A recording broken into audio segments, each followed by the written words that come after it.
محرم کا مہینہ اسلامی سال کے مطابق پہلا مہینہ ہے، اور سفر المظفر سفر کا مہینہ دوسرا مہینہ ہے۔ محرم کے مہینے سے اسلام شروع ہوتا ہے، اسلامی سال شروع ہوتا ہے، اور محرم کا مہینہ ختم ہونے کے بعد سفر کا مہینہ شروع ہو جاتا ہے۔ سفر 3 حروف کا مجموعہ ہے، یعنی صاد، فا اور را، اور ڈکشنری میں اس کے لغت میں کئی معنی آتے ہیں، جن میں سے ایک معنی خالی ہونے کے ہیں۔ خالی ماہ سفر کو سفر کہنے کی کئی وجوہات ہیں، لیکن ایک وجہ یہ بیان کی گئی کہ سفر کے معنی لغت میں خالی ہونے کے آتے ہیں۔ اس مہینے میں کیا ہوتا تھا کہ عرب کے لوگ عموماً گھروں سے باہر چلے جاتے تھے۔ وہ کیوں؟ کہ 4 مہینے جو حرمت والے تھے، جن کے اندر لڑائی کرنا اور قتال کرنا یہ منع تھا، مذہبی طور پر ان کو عبادت کرنے کی ذمہ داریاں دی گئی تھیں، پابند کیا گیا تھا۔ تو کیا ہوتا تھا کہ ان 4 مہینوں میں ذوالقعدہ، ذوالحجہ اور محرم، یہ 3 مہینے تو برابر ہیں، اور رجب کا مہینہ الگ تھا۔ ان 3 مہینوں کے اندر وہ جو جنگجو قوم جو تھی نا، ان کے لیے 3 مہینوں کی پابندی جب ختم ہو جاتی تھی تو جیسے ہی سفر شروع ہوتا تو وہ اپنی جو ان کی فطرت کے مطابق لڑائی کرنے باہر نکل پڑتے تھے۔ تو بہت سارے لوگ سفر میں چل دیتے، بہت سارے لڑائی اور جنگ کے لیے چل پڑتے تھے، اس وجہ سے ان کے گھر خالی ہو جاتے تھے۔ اس وجہ سے بھی اس مہینے کو سفر کہا گیا۔ اور بھی کئی وجوہات ہیں۔ سفر کے ساتھ آپ نے غور کیا ہوگا کہ سفر المظفر یا سفر الخیر، یا مظفر کا لفظ لگایا جاتا ہے یا خیر کا لگایا جاتا ہے۔ مظفر کا مطلب یہ ہوتا ہے،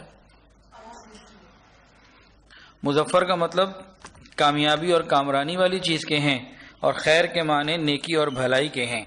وجہ اس کی کیا ہے کہ زمانہ جاہلیت میں سفر کے مہینے کو لوگ منحوس سمجھتے تھے۔ یاد رکھیں، اسلامی اعتبار سے کوئی مہینہ نحوست والا نہیں، نہ ہی سفر کا مہینہ نہ کوئی اور مہینہ۔ احادیث مبارکہ میں، مسلم شریف کی روایت میں، بخاری شریف کی روایت میں نبی علیہ السلام نے وضاحت کے ساتھ سفر کو بیان کیا کہ سفر کے اندر کوئی نحوست نہیں۔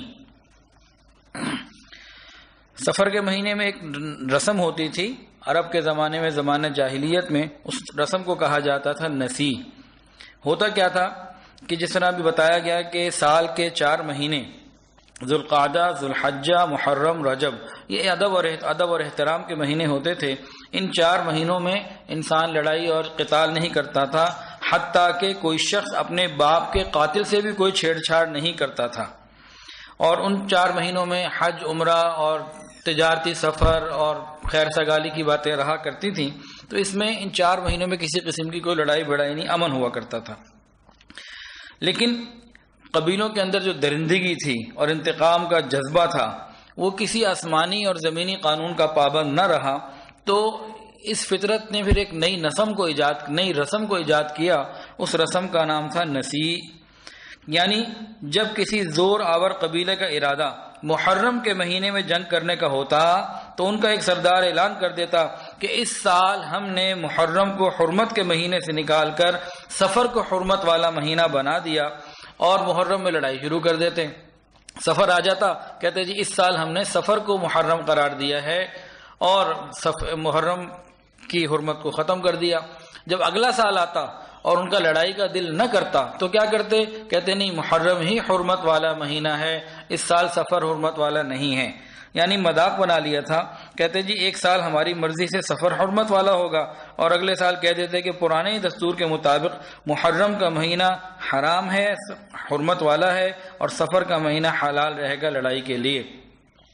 چنانچہ اس طرح سال میں وہ 4 مہینوں کی گنتی تو پوری کر لیتے تھے، لیکن ان میں آگے پیچھے اپنی مرضی سے کر لیا کرتے تھے۔ تو اس کو نسی کہا گیا۔ گویا جاہلیت کے زمانے میں کافروں کے کفر اور گمراہی کو بڑھانے والی ایک چیز یہ بھی تھی کہ اللہ رب العزت کے حلال یا حرام کیے ہوئے مہینے کو بدل ڈالنے کا حق ایک سردار کو سونپ دیا گیا تھا۔ یاد رکھیں، حلال اور حرام یہ انسانوں کے اختیار میں نہیں۔ کسی حلال چیز کو حرام قرار دینا کسی انسان کا اختیار نہیں۔ کوئی بھی قبیلے کا سردار یا کوئی بھی آدمی اس طرح کا رد و بدل نہیں کر سکتا۔ قرآن مجید نے اس نسی کی رسم کے اوپر جو ہے سخت گرفت فرمائی، اور فرمایا انما النسیء زیادۃ فی الکفر یضل بہ الذین کفروا۔ اس آیت کے اندر فرمایا کہ مہینوں کا ان کی جگہ سے ہٹا دینا کہ کفر میں اور زیادہ ترقی ہے، جس سے عام کفار مزید گمراہ کیے جاتے ہیں، اور اس طرح وہ اس حرام حرمت والے مہینے کو کسی سال نفسانی غرض سے حلال کر لیتے ہیں، اور جب کوئی غرض نہ ہو تو کسی سال اس کو واپس حرمت والا قرار دے دیتے ہیں، تاکہ صرف ان مہینوں کی گنتی پوری کر لیں جنہیں اللہ نے حرام قرار دیا ہے، پھر اللہ کے حرام کیے ہوئے مہینے کو حلال کر لیتے ہیں۔ ان کے برے اعمال ان کے لیے مزید مزین کر دیے گئے ہیں، اور اللہ تعالیٰ ایسے کافروں کو ہدایت نہیں کرتا کیونکہ یہ خود ہی ہدایت پر آنا نہیں چاہتے۔ یہ آیت کا مفہوم بیان ہوا۔ عرب کے مشرکین یہ سمجھتے تھے کہ ہم نے 4 مہینے گنتی پوری کرنی ہے، آگے پیچھے کرنے میں کوئی مسئلہ نہیں ہوگا، حالانکہ یہ بھول گئے کہ حرام اور حلال ان کے اختیار میں نہیں تھا۔ صرف گنتی پوری کرنے کا کام نہیں تھا، بلکہ اسی مہینے کو، جس مہینے کو حکم دیا، اسی مہینے کو حرمت والا باقی رکھنا، یہ کام تھا۔